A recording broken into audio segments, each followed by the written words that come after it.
Ang ganda ng mga flowers ko, guys. Ayun, oh, nagtataasan pa sila. Ayan, di ba? Ito, ibang klaseng ano yan. Pero, nagsusurvive naman. Ayan, oh. Talagang nag-bloom sila, oh. Kaganda. Ayan, mga alaga ko yan. O, tapos meron tayong malilit na mga bees.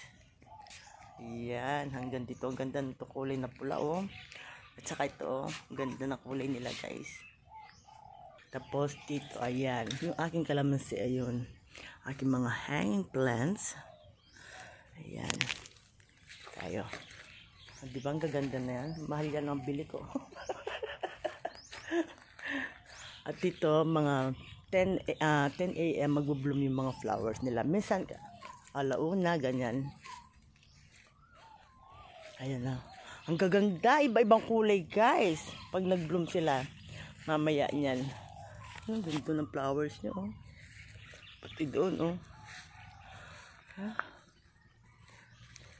Dami kong halaman, no. Hanggang doon, meron akong gulay doon.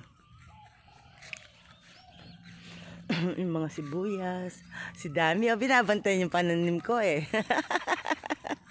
Dami handsome. Gusto nila dito kasi presko. Ako lang yung matyagang nakakapagdilig dito kasi. Huh? Binabantay mo mga pananim, Dami. Gusto niya yung spot dyan eh kasi ano, malamig. Oh, ang ganda ng mga kamatis ko, oh. Lalaki na. Ayan, oh. Tignan nyo naman. Oh, laki na to, oh.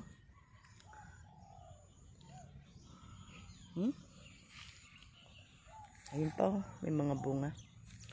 Ayan, oh. Dami. Ayun pa yung mga incoming na maliliit pa lang, oh. Oh? Diba? So, yung mga bibisita sa akin sa March, aabutan nila to.